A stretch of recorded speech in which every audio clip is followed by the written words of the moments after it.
Et Djiba Diakité a obtenu ça. Je vais lire ce que le frère m'a envoyé comme explication et il doit accompagner la petite à l'école. Il dit Benito, pour ta demande, juste pour votre parfaite information. Votre parfaite information.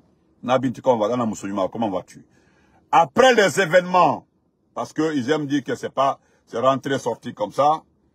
Attendez, je vais masquer son numéro. Non, je ne peux pas masquer son numéro. D'accord. Attendez, je vais masquer son numéro. Voilà l'écriture que je vais lire tous. Je m'en vais lire. Mon grand-père à moi, Condé Junior. Grand-père, j'ai besoin de toi, quoi, s'il te plaît. Condé Junior, grand-père, mon grand-père, j'ai besoin de toi. Je vais lire ça. Pour votre parfaite information.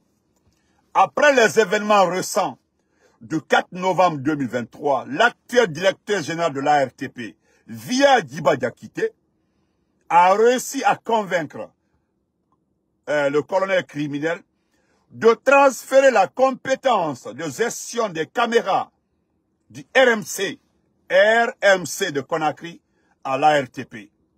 Les caméras RMC de Conakry à l'ARTP, à les caméras RMC. En principe, c'est déjà fait. J'ignore pour l'instant si c'est confirmé par décret. En résumé, ils ont retiré la gestion des caméras aux mains de l'ANDE, ANDE, l'ancienne ANGEIE, au profit de l'ARTP, sur forcing de l'actuel directeur, le nommé Mamadi Doumbouya, un ancien de Huawei. Écoutez très bien, écoutez très bien.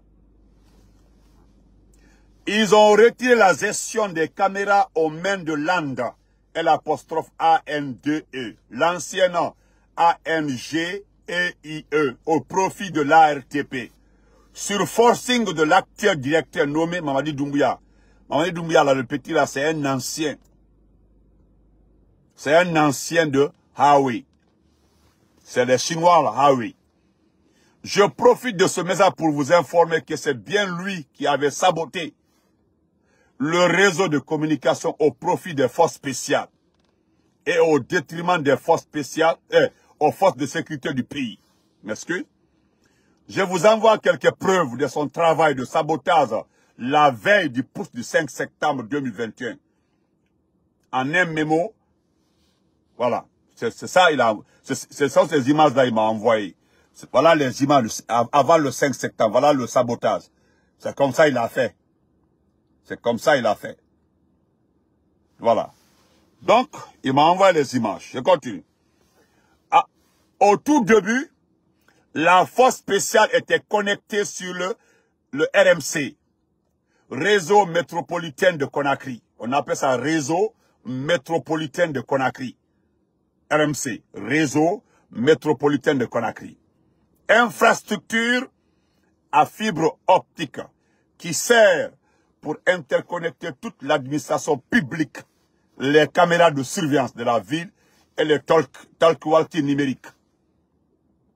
Après le coup de force, ils se sont détachés de cette fibre pour être sûrs une liaison directe à partir de la fibre de la direction de poste télécommunications, direction qui devait nous restituer l'infrastructure après l'installation, car leur rôle se limite à la gestion. Revient normalement à l'ANGEIE, chose qui n'a jamais été faite pour refuser. Je ne sais pas qui veut intervenir ici. Ok, je continue. Cette connexion, comme je l'ai dit plus haut, permet aux nouvelles autorités d'être directement sur le S. Pour être sur le S, différents serveurs installés au niveau du ministère de la Sécurité. Mais cette connexion est faite pour échapper au contrôle à partir du palais Mohamed V, l'aéroport et la Gulab. Vu que ces points sont les nœuds de connexion du réseau. mais nous avons accès aux différents équipements qu'ils utilisent sans qu'ils savent, car nous utilisons un lien sécurisé pour vérifier le trafic. Il y a d'autres intellectuels aujourd'hui qui utilisent d'autres réseaux pour les contrôler. Moi, je ne vais pas loin parce que aujourd'hui, Dieu merci, ils arrivent à utiliser un autre réseau pour contourner ce réseau S. Ce réseau S se trouve au niveau du ministère de la Sécurité, de l'aéroport et au niveau de la GULAB. Et ça, vous savez qui contrôle le ministère de la Sécurité? C'est là-bas sont les passeports, c'est là-bas se trouvent les informations des personnes qui voyagent, les personnes qui rentrent dans ce pays, qui sortent du pays. Donc, toutes vos informations qui viennent en Guinée, ceux qui quittent la Guinée là, toutes les informations là sont connues à d'avance. Ceux qui sont à l'aéroport, ceux qui sont au niveau du ministère, tout est contrôlé au niveau du palais Mohamed V. Donc aujourd'hui, il y a d'autres techniciens qui passent par d'autres moyens pour contourner. Parce qu'aujourd'hui, d'autres se sont rendus compte, que les gens sont surveillés, des responsables militaires sont surveillés, des responsables des anciens régimes, pas l'ancien régime, sont surveillés, les déplacements. Et d'ailleurs, quand vous êtes ancien ministre d'Alpha Condé ou d'Addis ou de Sekouba, dès que vous arrivez au niveau du pont 8, vous êtes dans une voiture où la plaque est connue, la plaque vous appartient, la plaque d'identification vous appartient, dites-vous automatiquement que vous êtes déjà sous le serveur S. Et dès que vous prenez votre téléphone, vous appelez quelqu'un, vous êtes sur le serveur S. Dès que vous passez le pont 8, vous êtes sur un autre serveur. Et pourtant, tous les réseaux étaient sur le RMC, le réseau métropolitain de Conakry. Vous comprenez? Donc, aujourd'hui, qu'est-ce que je voulais dire en résumé par là? Vous, les officiers supérieurs, vous, les, comment on appelle ça? Vous, les militaires patriotes, c'est-à-dire le reste même des personnes dignes dans l'armée guinéenne, évitez de communiquer quand vous êtes à l'intérieur de Kaloum.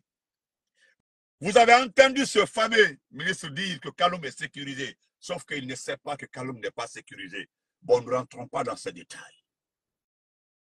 Vous comprenez? Donc, quand je vous disais que tout est fait autour de Doumbouya pour ne pas qu'il y ait élection, vous comprendrez à partir de ce petit direct presque le travail de Mamadi Doumbouya, c'est-à-dire Mamadi Doumbouya de l'ARTP, dont le père aujourd'hui enterre des bœufs vivants. On me fait comprendre qu'ils vont m'envoyer une information par rapport à la sortie de Matouré. La sortie de Matouré a envoyé une communication au niveau du père de Mamadi Doumbouya qui doit lever des sacrifices. Moi, je n'ai pas écouté Matouré. Il paraît qu'il y a une sorte de vache qui a des cornes, je ne sais pas comment, qu'on ne trouve pas comme ça là. Mais je pense que le vieux dit qu'il peut trouver au niveau du Mali et autres là. C'est des choses sataniques. Voilà, ça ne m'intéresse pas. C'est des choses sataniques. Frère Mohamed Touré, il ne faut pas l'écouter. Il faut laisser ça Alpha Omar. Il veut que je le manque de respect. Il veut que je le remette à sa place, mais je ne rentre pas dans ça. Il faut le laisser. Donc, chers frères et sœurs, pour terminer ce direct-là, je voudrais vous dire ceci. Je m'adresse à ce peuple de Guinée. Si vous comptez sur l'opposition, vous comptez sur les syndicats, vous comptez sur l'armée pour rectifier les fameuses transitions-là, moi, bientôt, je vous dis clairement que vous vous trompez. Je vous le jure, la seule force que la Guinée a aujourd'hui, là, c'est vous, le peuple de Guinée. On peut faire écouter, on peut mettre sous écoute les militaires, les officiers, mettre sous écoute quelques responsables politiques. Mais on ne peut pas mettre le peuple sous écoute. On ne peut pas mettre le peuple de Guinée sous écoute. Le peuple de Guinée, là, c'est le téléphone du peuple de Guinée. Le peuple de Guinée, c'est la force de tout le peuple de Guinée. Le peuple de Guinée est le propriétaire du pouvoir. Donc, vous devez refuser qu'on vous confisque votre pouvoir. Ça vous appartient. Vous donnez à qui vous voulez. J'espère que vous m'avez compris. Vous savez, les gens ont passé par tous les moyens pour nous discréditer, nous, les communicants, les activistes alphaïstes et du RPG. On dit non, ils sont frustrés. C'est des gens, ils ont monétisé les pages. C'est des gens, ils vivent que de Facebook. C'est des gens, parce que pour vous décourager. Mais aujourd'hui, regardez, vous êtes plus de 1800 en train de suivre. Est-ce que moi, Benito, je vous paye? Non. Est-ce que je suis capable de payer vos passes? Non. Est-ce que je suis votre chef? Non. Vous me suivez parce que vous me trouvez un peu intéressant. Vous me suivez parce que vous me trouvez un peu crédible. Moi, je vous ai tout le temps dit. Je ne viendrai jamais vous donner des informations qui ne sont pas correctes. Qui ne sont pas correctes. Je ne le ferai jamais. Vous comprenez? Si ils ont réussi le 5 septembre, c'est pour vous dire que ce n'est pas par la force de Mamadi Doumbouya. C'est pas parce que Mamadi Doumbouya est fort. D'ailleurs, au fil du temps, vous avez vu comment sont les forces spéciales. Est-ce que c'est moi, Benito, qui est venu vous montrer la qualité des forces spéciales? Est-ce que c'est moi, Benito, qui est venu vous montrer la nullité de ces forces spéciales? Est-ce que c'est moi? Non. Au fil du temps, les gens se sont rendus compte. Les gens ont compris combien de fois ils sont nuls. Si c'est... Hein, je vous dis, merci beaucoup, autorité Massoum. Je vous le dis encore, je répète. Et je me répète, s'ils ont réussi là, c'est parce que les caméras ont été sabotées. S'ils ont réussi là, le réseau de communication de la garde présidentielle a été saboté. S'ils ont réussi là, c'est qu'ils ont infiltré la ville de Kaloum. S'ils ont réussi là, c'est parce qu'ils ont profité le temps d'échange, de repos et de montée de la garde présidentielle. S'ils ont réussi là, c'est parce qu'il y a quelques-uns qui connaissent bien la ville de Kaloum, qui ont des amis parmi la garde présidentielle. S'ils ont réussi, c'est parce que d'autres n'ont pas tenu les langues.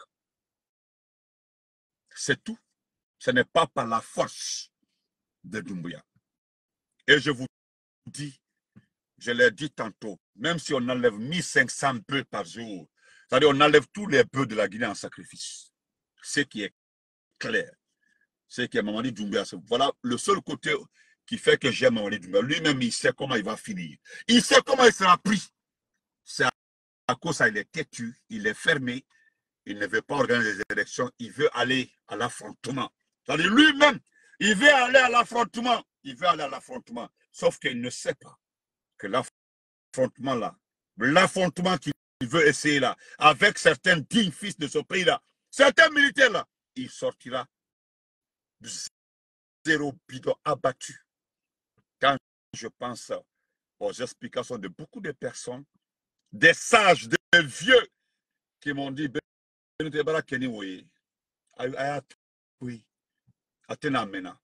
moi, il y a un vieux qui m'a dit depuis Bamako, c'est le papa d'un abonné. La situation là n'était pas arrivée comme ça. Il est têtu, il est fermé, il n'entend pas. Il n'avait pas commencé à attaquer les gens, arrêter les gens, mettre les gens en prison, à tuer les gens. Le vieux m'avait dit, à Konfa, Ndeke, Itormalo, à la manse à Bakebana, à Babema, ceux qui comprennent Maliki. À la manse à Bakebana, à Babema, c'est-à-dire vers la fin de son pouvoir là, il va accuser tout le monde, il va attaquer tout le monde, il va emprisonner tout le monde. C'est-à-dire il va s'attaquer à tout le monde. Même quand tu dis bonjour Ali Doumbouya, tu vas en prison. C'est ce que moi je suis en train de voir comme ça.